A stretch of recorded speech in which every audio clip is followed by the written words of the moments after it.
welcome everyone today. Can I start by acknowledging the traditional owners of the land on which we meet today, the Gunditjmara people of the Ma Nation, and pay my respects to their elders past and present.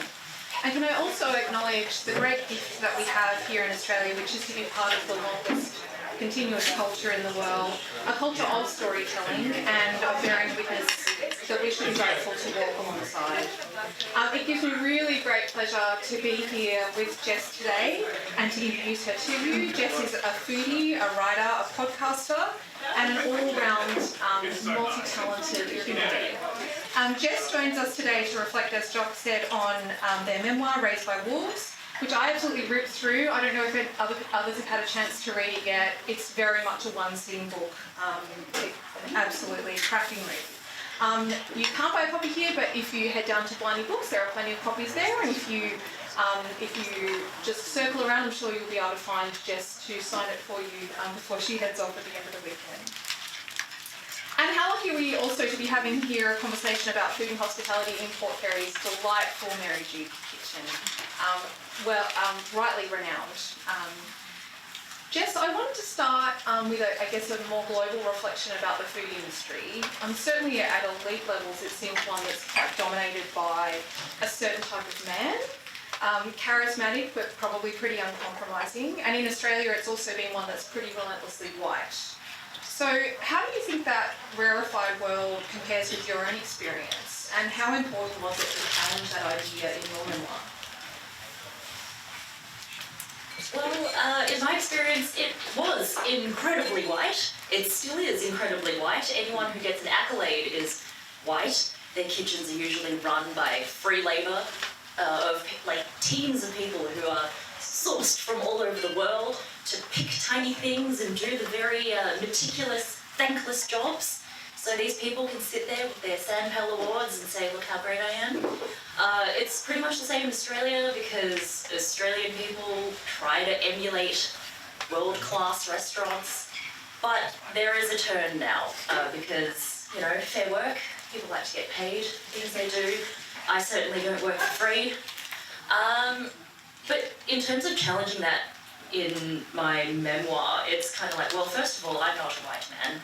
And a lot of front of house are not men. The majority of them aren't. A lot of people in the kitchens, everyone kind of holding up the backbone of these kitchens with front-facing white faces. It is like anyone in there doing the thankless jobs, like washing dishes and all the prep, they're not white. And I think we need to say thank you to them and acknowledge that they are people and not free labour. In one of the opening scenes, you describe the challenge of being a bored child in a restaurant as a child whose job it is to pretend not to be bored. That was really familiar and charming to me because in our family, that was part of we spent time in restaurants, which maybe for some people in the southwest was not necessarily their experience. I remember being that kid, although our plaything was the little wrapper that went on the chopsticks and then the after-dinner wrapper at the end of the night. After-dinner means 80s kids recommend. I'm wondering, how did your perception of that time, and that time that seemed endless to you when you were a child, change as you grew older? And what do you think it taught you, both about food and about yourself? So, I guess being bored around the kitchen or the restaurant table, you do learn how to appreciate good food and the markers of good food, and you learn life lessons like patience and how to develop your palate and what is a good cooking technique because everyone will drill it into you. And when you're, at the local Chinese restaurant or the outer suburban Chinese restaurant, no one gets recognised, because they probably don't speak English, they don't have ties to media, they can't afford media. So they're just kind of in the background doing their thing, striving for excellence amongst the local community. And for example, I'm Cantonese, I grew up in Cantonese restaurants. Everyone knows flour drum. Name me another. Right? And, those life lessons of being bored, unfortunately, I am now bored when I'm, sitting in very long degustations that take all night to eat and my food tastes pre-digested. And I feel really, really bad afterwards. And then I have to write about it and not be mean, but constructive. And, you know, it's kind of like the tables have turned because when I was a little kid, I was like, oh my God, all these great restaurants, they must be incredible. And now that I get to experience these incredible restaurants, I'm like, I like my food to taste like food. Give me that. That's a really interesting, the idea that you have to channel that childhood boredom into the work that you go about now. So thank you for that reflection.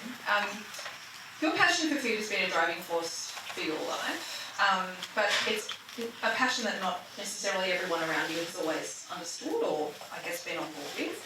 I'm wondering, are there times that passion has been helpful and kind of taken you places that you've wanted to go, and then maybe some times that's landed you in trouble? Oh, okay, I'm going to tell you about this. One time I wrote about this restaurant when I was blogging, and it was one of those things where it was a small business and everything went wrong for them that night, including the fact that it was the middle of winter. They served everything on slate, which first of all gives me the shits, because how do you pick that up off the table? There is no lip to that plate. If food runs, it runs all over the table. And I took photos of it all so they couldn't say it didn't happen. But it was so hot, it was oppressively hot in the restaurant. The butter that came with the bread not only melted, it clarified. And when I posted it, they were like, oh shit. And because everyone knows everyone, they ended up finding me and they're like, dude, that was fucked. And I'm like, well, you kind of fucked it. And you know, the way that it has served me is that, you know, my passion for food, I actually know everything down to the technical details. I can identify things, like where they go wrong, what's technically correct, what technically didn't go well, and therefore write about it, which is how I became, you know, a food and drink editor. And I was able to mentor freelancers underneath me. And, you know, that's great, because they get to learn how to do the job rather than being like, I like food. This was great. 5 stars. So that's a really interesting point about the role of people in that kind of industry and critiquing food and restaurants. So how critical do you think it is for people who are offering that advice to the broader public who maybe have never been to a restaurant or perhaps have never tried a particular cuisine? How important is it that that group of people are well schooled on food and understand how restaurants work? I would say incredibly so. Unfortunately, the majority of people who critique food have never worked in restaurants or have done on a very low level. So when I read their critiques and I'm like, that is actually incorrect, this is what they're referencing. I also think there should be a lot more diversity in food media so they can actually write about the particular cuisines that they're critiquing, because there's a lot of misunderstanding that goes on, and there is a very amazing food writer who just quit his job the other day, who has been doing it for 25 years, and people in this room will be like, I know exactly who it is. I have been in the room with him while we've been reviewing the same restaurant, and his food will arrive and he'll come up to me with his plate and he'll go, what is this? This is amazing. And I'm like, dude, that is potato. If you cannot visually identify potato, what are you doing? I feel like that reflects very badly on him, but also maybe it reflects on a really amazing treatment of potato that no one's experienced. I wonder, in the book you write about being a confidant and a vault for your peers and for your colleagues, and for really intense and personal experiences for people in your workplace. And obviously any of us who's spent time in a really intense environment knows how important that person is. But being that person can be a really big responsibility and can be a burden. I'm just wondering also, to what extent did being the holder of other people's stories prepare you to tell your own, and how did you kind of balance that kind of secret keeping and then having to really put everything on the page as a writer of your own memoir?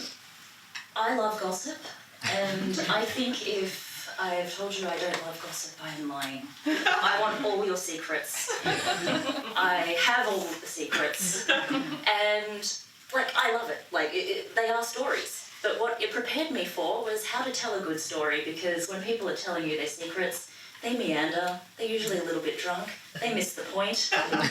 You get 10 more secrets on the way. But in terms of telling my own story, it's making sure I don't incriminate anyone else, because, you know, I don't like to get sued. It's not fun. I don't have money. You can have, you know, I'm like, what are you suing me for? My shirt? Sure.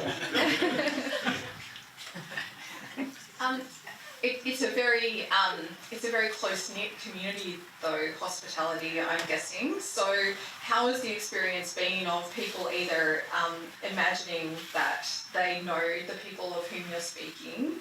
How has that been for you as you've kind of navigated your way through events like this? I asked them for permission first. And, you know, certain people are really proud to be in the book and be like, yes, I was that drunk, I did do that, it's me. Other people were like, I'm insulted I didn't make it in there, what about this time when we did this thing? And I'm like, do you want to go to jail? But that's pretty much it, like making sure I'm telling the right stories and not upsetting people. And, you know, if you're preparing to write your own memoir and you have these stories that involve other people, I suggest you ask them if you can tell the story first, so then you won't get in trouble.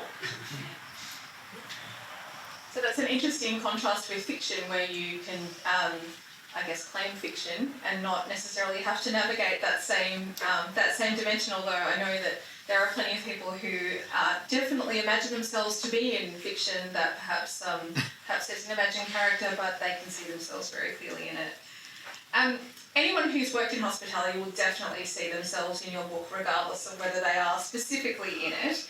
And they'll also know the pace and the lifestyle that it becomes over time.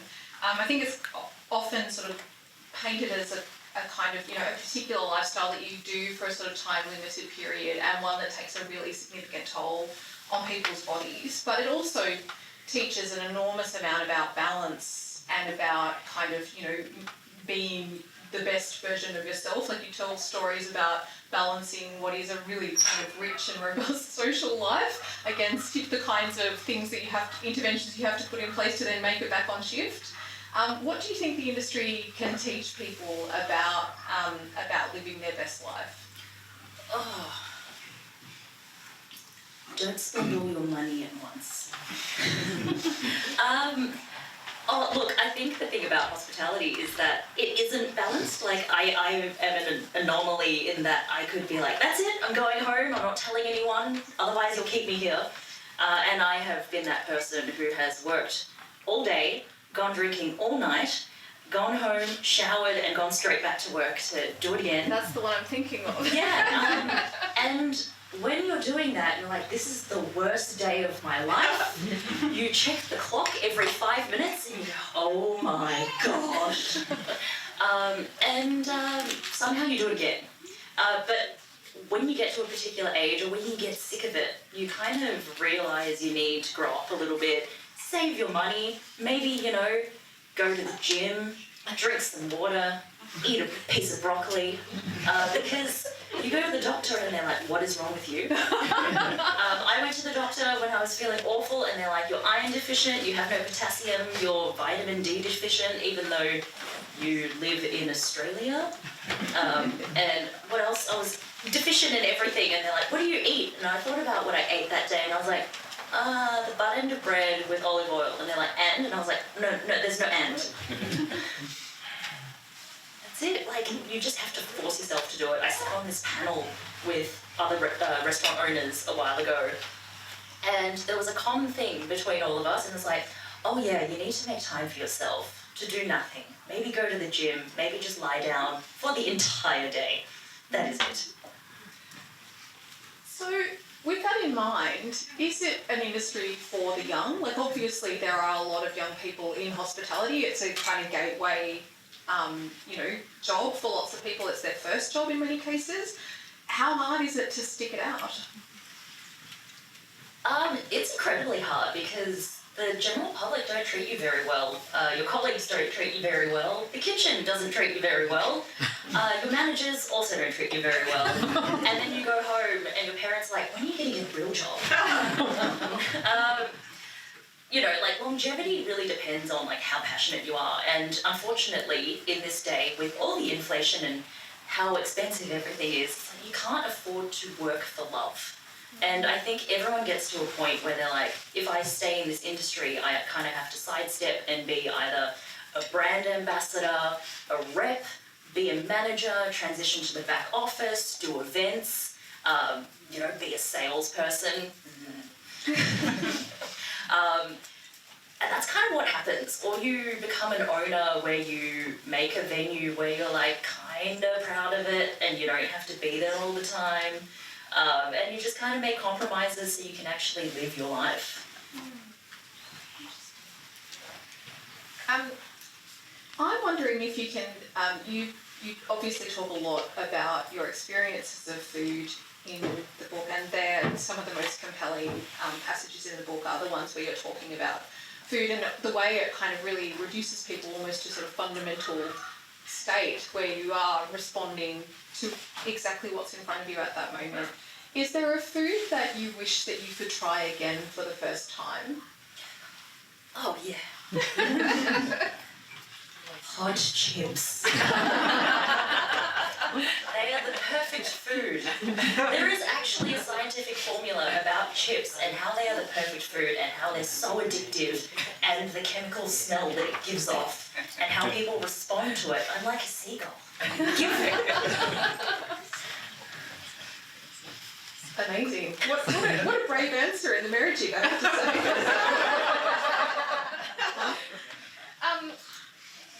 Food can be an adventure or it can be a comfort, and you talk a little bit in the memoir about the kind of varying levels of bravery that people take to it, and obviously your food critic colleague and his experience of potato possibly not as brave as we would have liked. But you seem fearless, so are there still horizons in that space that are unconquered for you? Are there still things that you imagine yourself kind of yet to experience? Not really. I don't feel the need to experience the food industry any deeper. The end. Excellent. So if anyone's got any questions at all about their experience of food or things that they'd like to try, Jess is the expert on all things. I want to talk a little bit about the craft of writing, because writing a memoir seems a process that once you've started it, it must be really hard to know when to stop, either for the purposes of a single book or even as you kind of go on with your life when you've sort of submitted a draft to the publisher. Is it something that continues to kind of live in your mind? So how did you know when it was time to start, and then how did you know when it was time to stop? I knew it was time to start because I was asked, and it was lockdown, and I was like, fine. But I'm going to sound like a complete psychopath when I tell you all the process of writing this, because it was incredibly methodical. I basically just wrote a chapter outline, it got approved, and then I went, great, you want 70,000 words? I did some basic maths, looked at the timeline, and I went, this is my blue sky goal, where I do a chapter a week. And then if I let myself relax a little bit, or I might lose some steam, this is the date that I will finish. And I may or may not have submitted it in 4.5 months. Ooh, impressive. Psychotic. So when you got to the end though, you felt that was done, you'd said all you had to say, or have you since kind of reflected either there were things that you would have included or, I guess, content for another memoir to come? Well, funnily enough, I got to the end and my editor actually said, can you write an epilogue? This seems really bleak. We want people to keep going to restaurants. And I was like, yeah, you're kind of right. I don't want to be the reason why there's no more waiters in Melbourne. What a legacy. was me. But you know, it was more like a chapter of like me getting into hospo and me leaving hospitality, and the way that I looked at it was like my love letter and my breakup letter, and like all good ends, you just walk away. But yeah, apparently that was way too bleak. They wanted me in a restaurant afterwards, having a good time. One of the things that we discussed when we were preparing for today was the kind of idea that sometimes that hospitality, because of the high level of focus, because the high level of kind of turnaround and output that's required, that it takes discipline and it also takes a particular kind of person. But I'm interested if you could talk a little bit about what kind of messages you give to people in hospitality, because I'm interested in that, you know, you're not in the kind of coal face of it now. So what do you think is possible for people working in that industry? Because you've obviously, you know, kind of moved into a whole range of areas as a result of your experience there. Yeah. I guess one of my messages is if you want to stay in hospitality, work for the right operator. Work for someone who treats you like a human. And then, you know, obviously if you want to do different things, understand that you're not limited to hospitality, because you learn so many different skills aside from a sense of urgency, because in hospitality they want everything done yesterday. They want you to do it now. I have so many friends with the same tattoo, and it is on their wrist and it just says push. Because when you're in service, you just gotta push. You gotta keep pushing through. And it's kind of like, I have that drive to, even though I'm in pain, to keep going through. And I've done like so many bar awards and so many food awards, and people think this is such a good job. And you're like, have you been to 100 bars in 6 weeks and written about them, reviewed them, remembered everything you had while, you know, doing your day job, and you lose your evening? Like, it is awful. And then you have to judge your peers, and then at the awards people will come up to you and say, I think you were wrong, I should have been higher. And you're like, well, you weren't.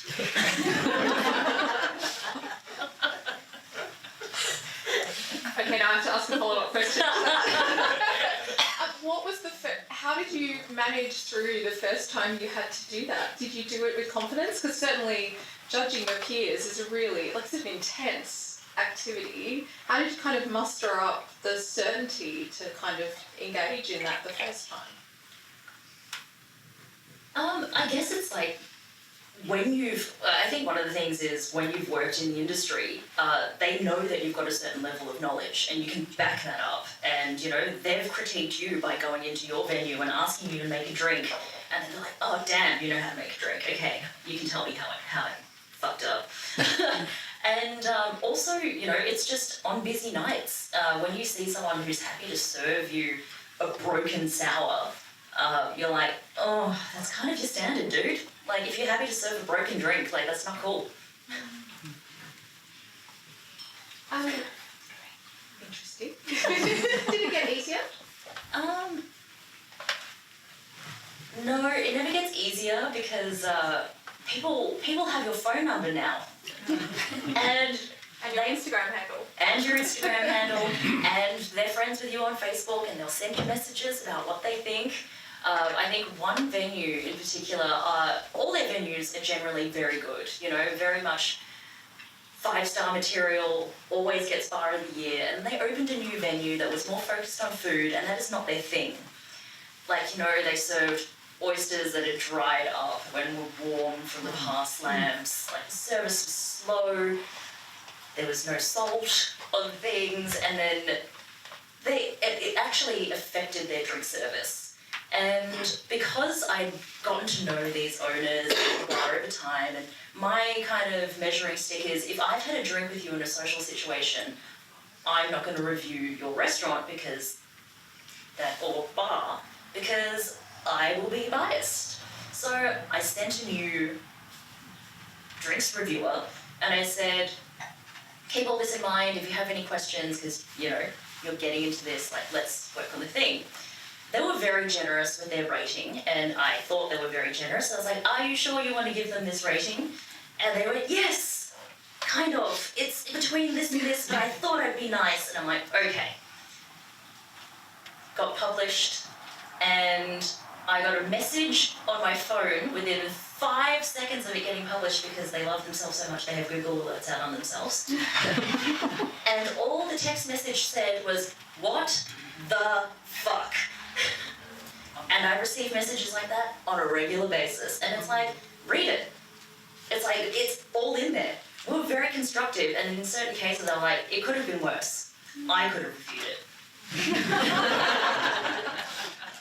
Well, in that instance, obviously, so you had a reviewer trying to be nice, and it still wasn't what the venue expected. Yeah.